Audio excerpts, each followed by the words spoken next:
Assalomu alaykum, hurmatli obunachilar. Yine navbatdagi yana bir darvoza, bir kapı ishimiz bitti. Görüp bakasını beraber zamoklarımız ham yine şahane 5 ketli zamoklar yine. Kraskeler ham yine dayva kraske, dayvalak. Trenddeki hem brenddeki kraskelerden vuruldu yine. Kullap çaylarını hem görüşleriniz mümkün.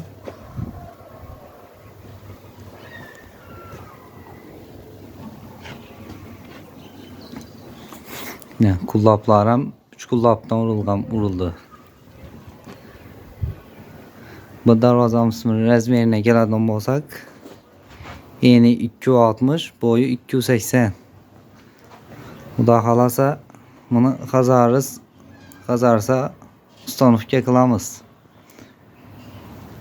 İkisini ham hozir ibanda eshigimizni ko'rsatamiz. Yine bunda eshigimiz.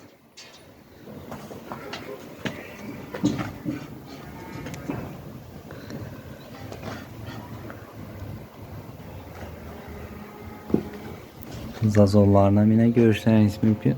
Usta şarkı bir xiyla. Bunun üstü nanoşnikini yokluğu sebebi ise nanoşnik gerekmeydi dedi. Ortadan kuruladı ama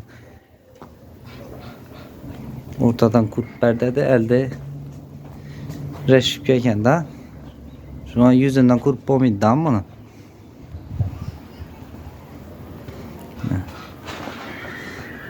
Sen hürmetli obunachilar, kime shunday darvoza, eshiklar gerek bo'lsa murojaat qilaverasizlar. Telefon nomerlarimizni ekranda qoldiramiz. Kanala yangi olsangiz obuna bo'lib, like bosib qo'yishni unutmanglar. Hammangizga sog'lik, salomatlik tilaymiz.